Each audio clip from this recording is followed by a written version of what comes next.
Hi friends, welcome back to our channel. और आज हम फिर से लेकर आ गए हैं अपना संडे स्पेशल कॉलैब पॉडकास्ट लेकर। अब मुझे नहीं पता कि ये संडे को ही जाएगा या शायद एडिटिंग में टाइम लगे तो मंडे को जाएगा। तो हमारे साथ हैं। आज की चर्चा और एक बार फिर हम आए हैं अपना पॉडकास्ट लेके। इस बार थोड़ा लंबा टाइम हो गया है क्योंकि भी रमजान थे, रमजान में टाइम नहीं मिलता था और उसके बाद में कुछ और मसरूफियत हो गई जिसकी वजह से हम आपके साथ रूबरू नहीं हो सके। तो आज एक बार फिर आए हैं पॉडकास्ट लेके संडे स्पेशल। और जैसे इन्होंने बोला संडे हो या मंडे सब चलेगा। ठीक है, तो शुरुआत करते हैं। तो आपको यहाँ पे थोड़ा सा पुराना शुरुआत करनी पड़ेगी, है ना? क्योंकि काफी दिनों बाद आया है, कुछ पॉइंट हैं, काफी सारे पॉइंट इकट्ठे हो रहे हैं। बट हमारा पर्पस तो यही होता है ना कि इनका जो भी कुछ है वो हाईलाइट करना और उनके फेकनेस को बाहर लेके आना। तो फेकनेस आज की हो या फिर 10 दिन पुरानी हो। तो हम शुरुआत करते हैं सबसे पहले कहाँ से शुरुआत करते हैं? ईद से शुरुआत करते हैं। क्योंकि जो रमज़ान वाला था वो तो हो गया, ठीक है? तो जब ईद आई तो इस बार ये स्पेशल ईद मनाने के लिए मौधा की तरफ भागे और मौधा की तरफ भागे तो कैसी ईद मनाई? आपको याद है कि चाँद रात से इसने क्या ड्रामा शुरू किया था?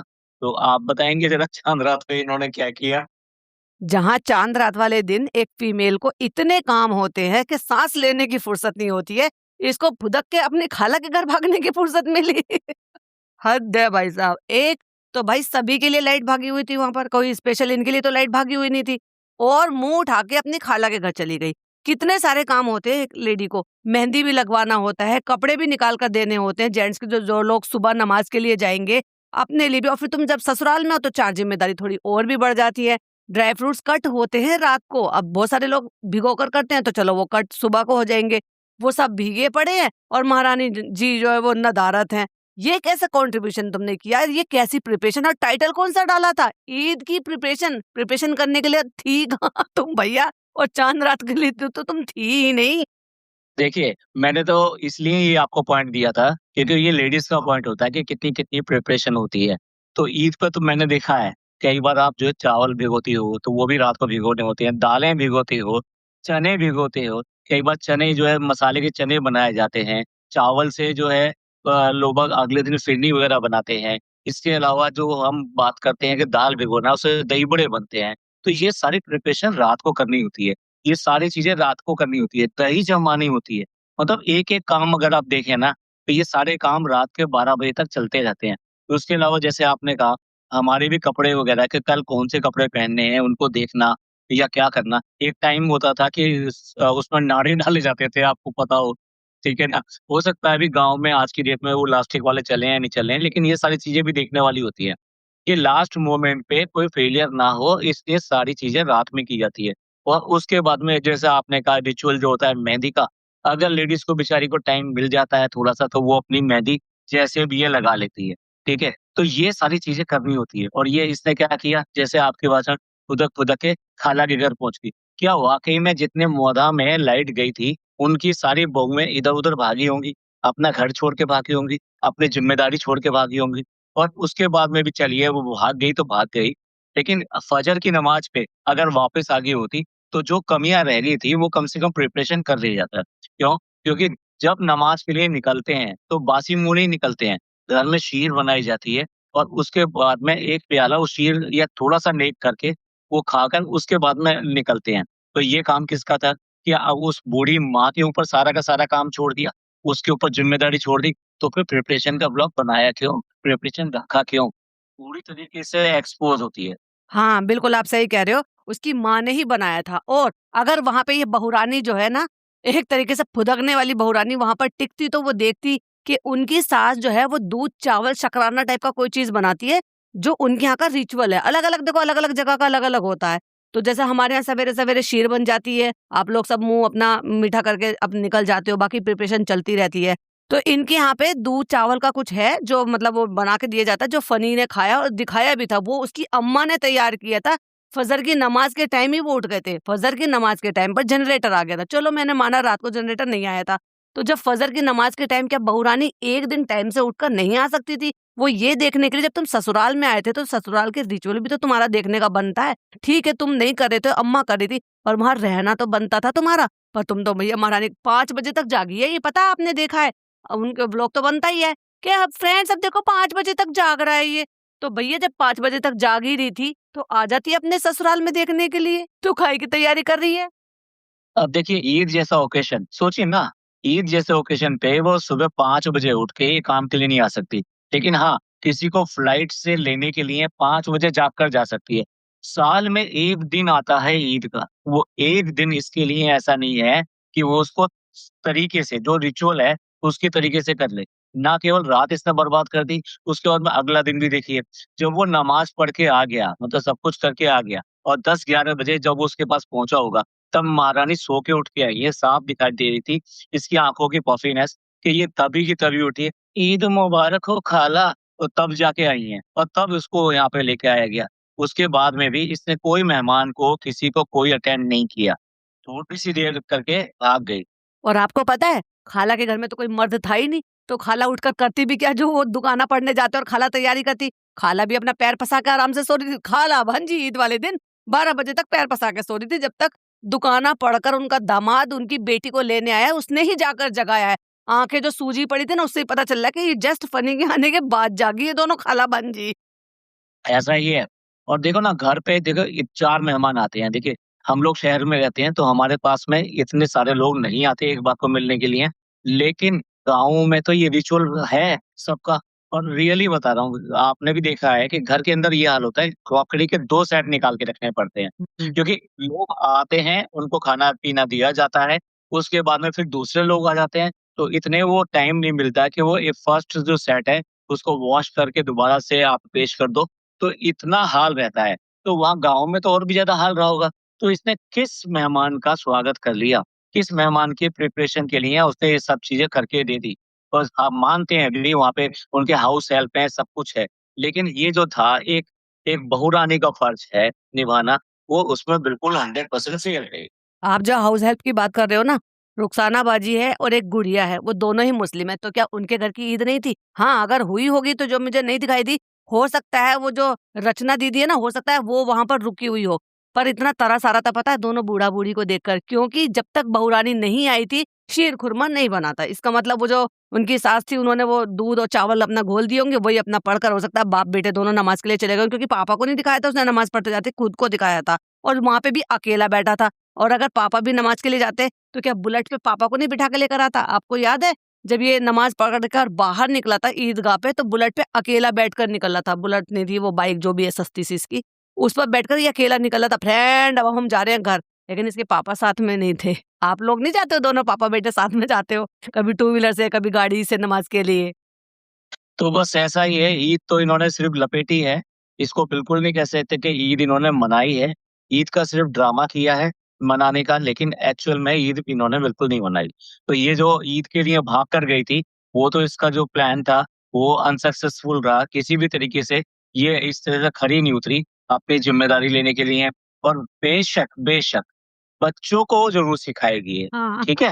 हाँ। अब देखिए, अब हुँ। दूसरे प में बच्चों को जो है वो आदत डलवाना चाहती है, बच्चों को ये दिखाना चाहती है, तुम गाँव के हो, तुम मौधा के हो, तो तुम्हें मौधा जैसा बन के रहना है। एक छोटे से 1 साल के बच्चे को गर्मी सहन करने की आदत डालने के लिए वो खाला के घर पर गई है, क्योंकि गर्मी इसको सहन होती है, नहीं होती और ये अच्छे से खेल रहा था, है ना? और वो ही हालत है कि बच्चे की आज की डेट में हालत बिगड़ी पड़ी है। आप बताओ उसकी वजह क्या है? पर उसका मकसद तो तब भी पूरा नहीं हुआ था। अगर गर्मी सहन करने की आदत ही डालनी थी तो भाग गई थी तू, तो वहाँ तो इन्वर्टर चल रहा था ना। तो फिर कैसे मकसद पूरा हुआ? हाँ, इतना ज़रूर है कि एसी नहीं चला होगा, क्योंकि लाइट भागी हुई थी और खाला के घर में इन्वर्टर चल रहा था। तो इसके घर का इन्वर्टर भी इसके अकॉर्डिंग जो ये बोलती है बोल गया था। गँवार तो है ही, ये तो कह नहीं रही थी कि डिस्चार्ज हो गया था।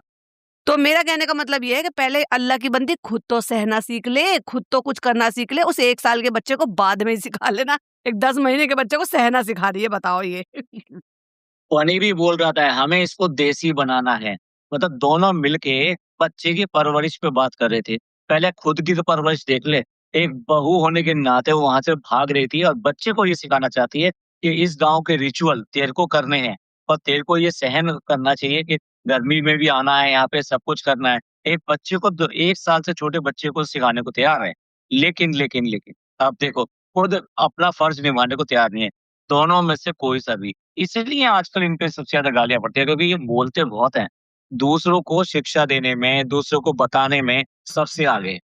ये आज की डेट में इनका है। इसीलिए तो और आपने सही कहा, बच्चे की वजह से ही ज्यादा गालियां पड़ती है। तुम बच्चों को सिखा रहे हो, पहले खुद तो सीख लो। तुम्हें तो उस बच्चे की भी कदर नहीं है। उसको क्या सिखाओगे, पहले खुद सीख लो तुम लोग। देखिए, ये बात कर रहे हैं बच्चों को सिखाने की सबकी। एक और बच्चा भी है, जिसकी जो 3-3 माँएँ हैं, हम्म। ठीक है ना?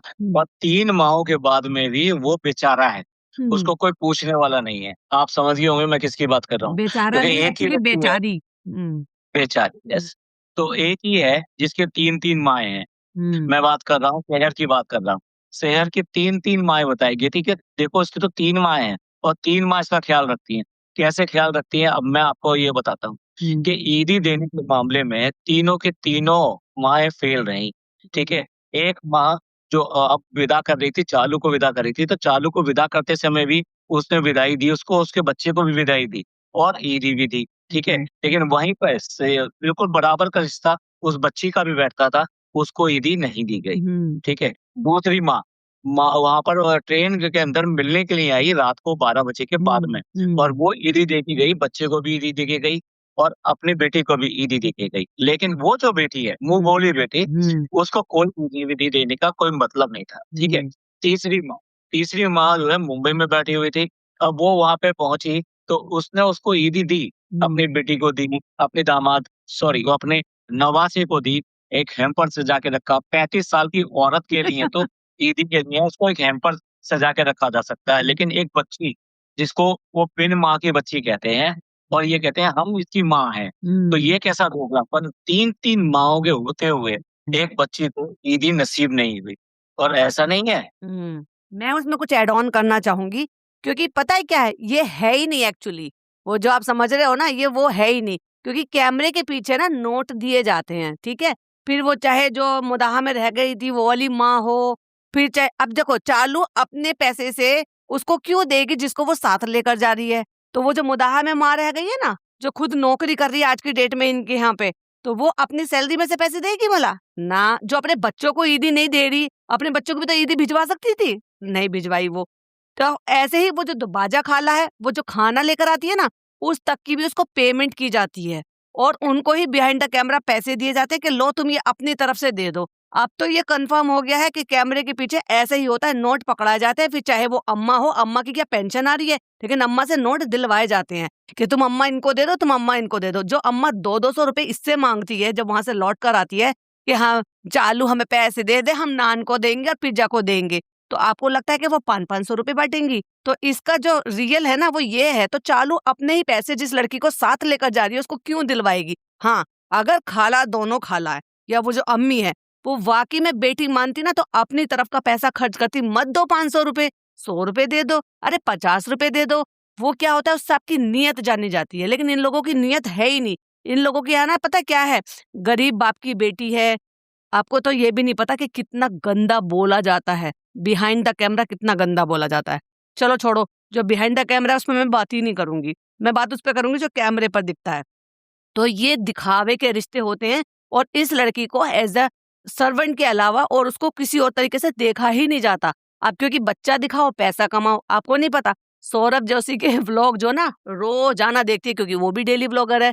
वो क्या कंटेंट बना रहा है, वो क्या दिखा रहा है, वो सारा मसाला मिलता है सौरभ जोशी के व्लॉग में। इस चालू अपी को वो रोज बैठकर सारा दिन वो देखती है और फिर प्लान करती है कि अब मुझे क्या दिखाना है। तो उसमें क्या है, बच्चा दिखाओ पैसा कमाओ, और जो इसके घर के बच्चे वो हो गए बड़े और इसके काबू से बाहर निकल गए हैं। एक तो कुछ ज्यादा ही बड़ी भी हो गई है, ज्यादा चौड़ी भी हो गई है, उसने तो अपनी सेहत पूरी बर्बाद कर ली। तो ये थोड़ी अभी बच्ची है। तो बस यहाँ आने के बाद, शादी के बाद इसने इस पे हाथ रख लिया और बस चल पड़ी है इनकी गाड़ी। तो ऐसे करके इसको बहन तो बिल्कुल नहीं समझते और ना ही वो तीनों माए माए समझती है। मुझे बहुत बुरा लगा इस चीज को देखकर। मैंने अपने पॉडकास्ट में भी बोला था कि उस इतनी बड़ी 36-37 साल की लड़की के लिए, औरत के लिए हैम्पर रखा, उस बच्ची के लिए एक चॉकलेट भी नहीं रखी जा सकती थी, हैं? और तुम कैसी माँ बन रही हो भाई? तुम्हारा नानू बेटा तुम्हें महीने के पैसे देता है, तुम्हारा खर्चे उठाता है, तुम्हारे पास से एक 100 रुपए नहीं निकले कि ले बच्चा ये तेरी ईदी है। भले तुम 4 दिन बाद ईदी मना रहे थे, है ना? और वो 4 दिन से याद आया। याद है वो 4 दिन पुराना मटन है, उस पे क्या कहना चाहोगे आप? वो जो दावत की थी वो भी एक शगुफ़ा था और मेरा जो पॉइंट था हाइलाइट करने का वो ये था कि मैं ये दिखाना चाहता था कि ये कहने को 3-3 माएँ क्या देती हैं, लेकिन सामने साबित हो गया इस बात को कि तीनों में से कोई भी इसकी माँ नहीं है, ठीक है? यही नहीं, उसके साथ में पूरे फैमिली ने 2 हाथ करते हैं या ये कहिए कि उसको नौकरी समझते हैं। शुरुआत में आप देख लो चाहे बच्चा मामू ने ईदी दी हो तब भी उसने भी यही यही काम किया। फनी ने ईदी दी हो तब भी उसने यही काम किया। अम्मी के यहाँ ये सब हुई है तब भी यही काम किया। तो उसको थ्रू आउट एक नौकर ही ट्रीट किया जा रहा है, इसके अलावा कोई ट्रीटमेंट नहीं है उसका, ठीक है ना? और दूसरी बात एक और आपने हाइलाइट करी कि पैसे दिए जाते हैं। देखो जिसको इस बात का विश्वास नहीं है कि पैसे दिए जाते हैं, तो मैं एक एग्ज़ाम्पल कोट करता हूँ। अम्मा जो है, यानी इनकी जो नानी जो है, उनके पास कैसे 5-500 के नोट बिखर-बिखर के आ रहे हैं बार-बार। हर बात पे बार-बार एक अगले ही दिन फिर 500 का नोट, फिर 500 का नोट, फिर 500 का नोट। वो बंदी जिसके पास में अपनी दवाई के पैसे नहीं है, जिसके पास में अपना फ़ोन को रिचार्ज करने के लिए पैसे नहीं है, जिसके लिए अंडे जो है आ जाएँ, ये उसके लिए उसके पास पैसे नहीं है। उसकी जो ज़रूरत है रो डेली की, उसके लिए उसके पास पैसे नहीं है। और वो इस तरह से 5-500 के नोट निकाल-निकाल कर देगी। ये सब समझ में आता है, ये सब उसको दिया जाता है एज़ अ कंटेंट क्योंकि दो बेसिकली क्या है ये इनका कैरेक्टर है। उस कैरेक्टर को अगर नीचे गिराओगे आप, तो फिर उस वो लोग बाग जो है उसके ऊपर गालियाँ देंगे। तो इसलिए उस कैरेक्टर का जो अपना जो रूप है, उसको बनाए रखने के लिए ये उनको ये पैसे दिए जाते हैं, उसके बाद में दिए जाते हैं। जो चालू के लिए इतना बड़ा जो हैम्पर जो दिया गया था, वो भी इन्हीं के पैसे से दिया गया था। हाँ, ये मान सकते हैं कि पिज़्ज़ा की अपनी एक स्किल है, उससे वो थोड़ा-सा वो उसको डेकोरेटिव करके उसकी प्रेज़ेंटेशन को इम्प्रूव कर देती है। बट उसको जो फाइनेंसिंग तो पूरी की पूरी चालू की तरफ से की जाती है। तो ये था इनका एक मेहर का सच लाना था सामने कि भई इस तरीके से ये डॉटर-डॉटर जो खेल रहे हैं, वो गलत है, ठीक है? इसके साथ में अम्मा का भी लाना था सच के भी, अम्मा को जो पैसे दिए जाते हैं, वो कैसे पैसे दिए जाते हैं, पैसे कैसे देते हैं। अच्छा अम्मा की बात आई तो एक और बात मेरे को याद आ गई कि अम्मा अम्मा अब मैं अम्मा की बात कर रहा हूँ, मैं इसकी सास की बात कर रहा हूँ। उसको ही अम्मा बोलते हैं। तो जब ये वहाँ से चली, तो अम्मा तो इमोशनल हुई नहीं इस बार, है ना? लेकिन जो खाला थी ना, वो इमोशनल हो गई। हाँ, दिखाया नहीं इसने, इसने अम्मा को नहीं दिखाया क्योंकि गालियाँ पड़ती हैं इसको, गालियाँ इन द सेंस मतलब लताड़े पड़ती हैं, मतलब वो जैसे देसी में बोल देते हैं, क्योंकि खाला रोएगी तो खाला बहुत प्यार करती है भाई, बहुत, बहुत, बहुत प्यार करती है, नानी है वो अलग बात है कि नानी बनी नैनी है अब, लेकिन दादी रोती है तो लोग इनको लताड़े लगाते हैं कि बेचारे बूढ़ा-बूढ़ी को यहाँ छोड़कर जा रहे हैं, उनके पोता-पोती को साथ लेकर जा रहे हैं और माँ और बाप जो है वो यहाँ पे बूढ़ा-बूढ़ी अकेले रहने वाले हैं, उनका कोई देखने वाला नहीं है। तो इसलिए एकदम सारे सीन कट मार दिए कि अम्मा इमोशनल नहीं हुई, अम्मा नहीं रोई। कौन-सा सब्र आ गया भैया इस बार अम्मा को? ये आप बताओ? अगर अगर आपने देखा हो हर बार जब ये आती है, तो अम्मा किस तरह से रिचुअल करती है। इनको अनाज को भी हाथ लगवाएगी, इनको पानी पिलाएगी, जो वो मतलब आबे जमजम होता है वो पिलाएगी, हाथ फेरेगी। सनी को कैसे हाथ फेरती है, वो पूरा हमने देखा है। आपको लगता है कि इस बार उसने नहीं किया होगा कुछ भी, लेकिन जानबूझ के इसने वो सारे सीन कट करे। इसने शूट ज़रूर किए होंगे क्योंकि एडिटर है, एडिटर तो सारे सीन शूट करेगा, ये कैसे विदाई हो रही है इनकी, वो सारे शूट करेगा, लेकिन इसने दिखाया नहीं। फिर भी एक शॉट फिर भी आया था, जिसमें अम्मा की आँखें बिल्कुल साफ दिखाई दे रहा था कि वो रोने के कंडीशन में है वो और बस इतना ही दिखाया था। तो अम्मा को अगर ये इमोशनल दिखाती, जैसे पहले अभी तक दिखाया था, तो लोग बाग बुरा-बुरा कहने लगती हैं, "अरे! यहाँ क्यों नहीं रह जाते? क्यों करके उनको तड़पा रहे हो? इस उम्र में आके जब उनको ज़रूरत है ही, तो फिर भी उसके बाद में भी आप उनको इस तरह से तड़पा रहे हो।" तो ये गालियाँ पड़ गई। तो जानबूझ के वो सारे सीन कट कर दिए लेकिन खाला जो आज की डेट में दूसरी माँ बनी हुई है, मैं देखो उसकी ममता के ऊपर बिल्कुल शक नहीं कर रहा और वो औरत वाक़ई में बच्चे से अब बहुत लगाव रखती है, ठीक है? और वो इन एक्चुअल में ही इमोशनल कोई भी थी। पर तो लेकिन एक बात इसके बताइए, ये एक बात बताइए, ये दोगला कैसे हो सकता है कि मतलब तुम चालू के बच्चे पे जान छिड़क रही हो, तुम्हें अपने बच्चे पे प्यार नहीं आ रहा? उनके बारे में तुम्हें कोई परवाह नहीं हो रही, उस पर क्या कहना चाहेंगे आप? एक्चुअली ये टॉपिक थोड़ा-सा डिफरेंट हो जाएगा, लंबा टॉपिक हो जाएगा, कि क्यों करके वो अपने बच्चों पर इतना इमोशनल नहीं होती, लेकिन दूसरे के बच्चे पे इमोशनल है, थोड़ा-सा लंबा हो जाएगा क्योंकि उसके कारण कई सारे हैं और उसके लिए काफ़ी थोड़ा पीछे भी जाना पड़ेगा। चलिए कोई नहीं, वो बाद में हाँ, बाद में कभी डिस्कस करेंगे। फिर कभी बात करेंगे, हुँ। तो इस तरीके से इसने जानबूझ के उसका तो इमोशनलपन दिखाया, ठीक है, ममता दिखाई लेकिन वहां पे वो छुपा गई, जानबूझ के छुपा गई, क्योंकि ये तो इन दोनों से बचती है, अपनी ननद से भी बचती है और उससे भी बचती है, जबकि वो लोग तो अपना अपना जो प्यार है, जो अपना खास प्यार है, वो दिखाते हैं। वो दिखा उनको दिखाने की जरूरत नहीं है, वो तो आता ही आता है सामने। अच्छा, एक चीज तो और ईद वाली बात चल रही है कि फनी ने, आप कुछ भी कह लीजिए, स्टैम्प लगा कर लेकर आया और अपनी माँ को दिखा के कहता है कि देखो माँ, मैं जेल गया था, ठीक है? और उसको जानबूझ के दिखाने की कोशिश करी, माँ से थोड़ा गालियां भी लो खा ली। जेल से जेल से पहले तो उसने ये कहा था कि मैं तुम्हारे नाम का टैटू करवा कर लाया हूँ। उन्होंने बहुत चिल्लाया।